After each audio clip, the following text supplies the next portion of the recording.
একই দাগের একটি সম্পত্তি দুইজন ভাই ভোগ দখল করে খাচ্ছিলেন, কিন্তু তাদের খতিয়ান মূলে জমিটি 20% হলেও দখল মূলে সেখানে 22% হয়ে আছে।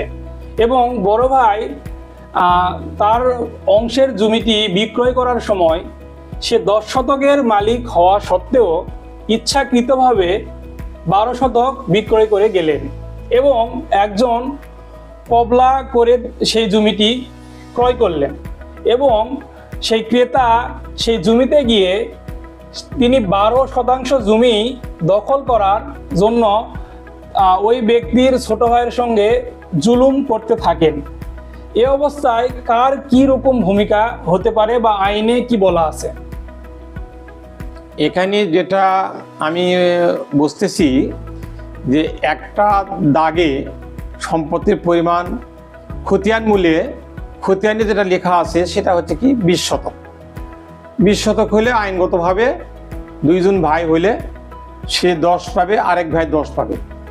কিন্তু এমত অবস্থায় যদি একজন ভাই, বড় ভাই বা ছোট ভাই যেই হোক, অপর একজন ব্যক্তির কাছে যদি হস্তান্তর করেন কবলা মূলে, ওই কবলাদার যদি বলেন যে আমার কাছে সে 10-এর জায়গায় 12 দিয়ে গেছেন, যে বর্ধিত যে 2 শতক থাকলো ওটা আমাকে দিয়ে গেছেন, ওটা আমাকে দিতে হবে, সে পেশি শক্তির বলে বা প্রভাব প্রতিপত্তির বলে ওই 2 শতক সম্পত্তি বেশি নেওয়ার জন্য ওই ছোট ভাইয়ের যা খতিয়ান মূল্যে আর কি পৈতৃক সূত্রে যে দখল করতেছে তার উপর জুলুম অত্যাচার করে, এই জুলুম অত্যাচারটা বেআইনি হবে।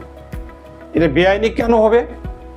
যদি সম্পত্তি যদি দেখা যায় খতিয়ানি 20 শতক আর 2 শতক যদি বর্ধিত থাকেই, সেটা মূল জোরদারের কাছে থাকবে। কিন্তু উনি কবলা মূলে যেটা লিখে নিলেন, দলিল মূলে যেটুকু নিলেন 10-এর উপর উনি 10 ইঞ্চিও পাবেন না। এটা হচ্ছে একটা হুমজিক্যালি বেআইনি।